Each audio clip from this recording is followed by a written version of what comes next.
I was really lucky to see an early sneaky peek of Luc Besson's Dracula, and I'm going to tell you what I thought of it. It is an absolutely beautiful adaptation of Dracula. The cast is fantastic. It is scored by one of my favourite composers, Danny Elfman, who did a beautiful job.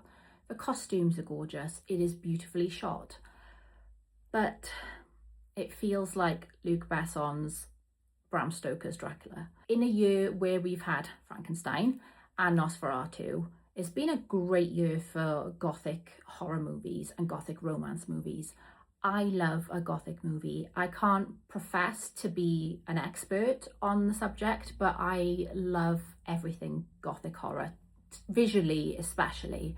And for me, Nosferatu and Frankenstein were 5 out of 5 movies. They've crawled into my head, they've lived in my heart, and I am obsessed with both of them. And I feel like this adaptation is going to suffer as a result of how fantastic both of those movies are. I think it was a great movie. Like, the performances were incredible, the cast were incredible, it looked and sounded and felt beautiful.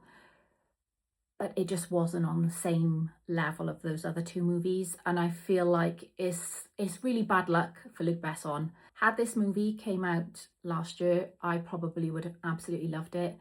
If it come out in a year and a half, 2 years, with a bit of space from Frankenstein and Nosferatu, I probably would have loved it more. I didn't dislike it by any means. It is a beautiful adaptation of the film. I just think watching it at this point in time, I'm never gonna not compare it to Nosferatu or to Frankenstein and see what those two films have done. And all three of them are absolutely beautiful, but Frankenstein and Nosferatu just has that edge for me. This is a solid, like, 3.5-star movie. It is a good movie. Caleb Landry Jones is a really interesting choice as Dracula. He is not somebody that I would immediately go, yes, he's a Dracula. He was an interesting, different take on the Count. But for me, he needed to either be so devastatingly handsome and debonair, or he needed to be really scary. And I didn't find that he was either. He gave a really good performance. He was brooding and dark, everything you want Dracula to be, but I wanted that next step up. Again, I don't know when this was filmed, whether it was filmed way before production started on Nosferatu, but I just feel like if you know you've got someone like Bill Skarsgård playing Count Orlok, you know your performance is going to be up here. And it needed to be something really, really different to bring this production forth.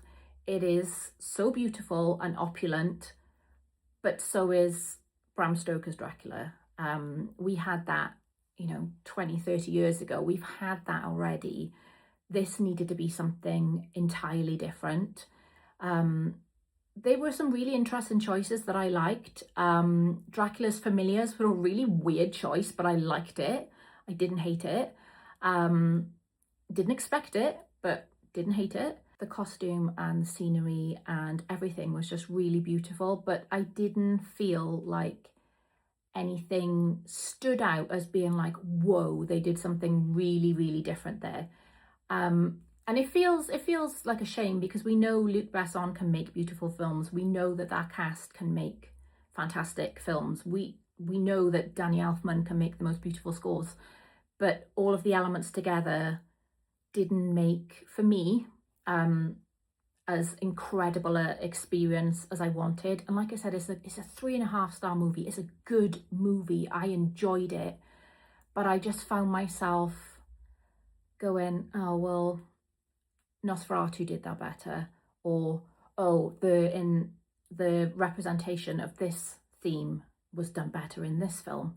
And I just found myself comparing it. And I think anyone who does an adaptation of Dracula, why did I do vampire hands? I think I meant to go Dracula, rather than Bram Stoker's Dracula, are always going to have that comparison. And I loved the BBC adaptation of Dracula. I know a load of people hated it, but I really liked it because it was the Bram Stoker's Dracula story, but it did something really different. And even though there were some weird choices, like having Dracula text in, it was something different. And this was exactly the same. It's period set, the language is the same, the brooding and the longing is the same, and it just didn't give me anything different. And I'm by no means saying don't watch it, like absolutely go and see it. It's going to be having a screening at the Soho Film Festival on the 21st of November, and then it's going to be widely available then on digital from the 1st of December and on DVD and Blu-ray from the 22nd of December. So I think go and see it. It is a real shame it's not had a cinema release. I think it would be spectacular on the big screen. I watched it on my telly at home, less spectacular, but still beautiful and immersive. Just less beautiful and immersive than Frankenstein and Nosferatu, which is a shame. And like I said, I think it's a case of timing. I think had this movie come out a few years ago, I would have absolutely fallen head over heels in love with this film, like I have with Frankenstein and Nosferatu. It's just coming after those two films, it's not hit the mark as much for me. But I know loads of people didn't love Nosferatu and didn't love Frankenstein. So it might be that you love this one way more, and that is completely cool. If that is the case, please let me know, because I would love to talk about this film with people and just these sappy gothic horrors that I love so much with people in general anyway. But absolutely go and see it. Give it a chance. Like I said, it's a 3.5-star movie. It's a good movie. It's just not Nosferatu.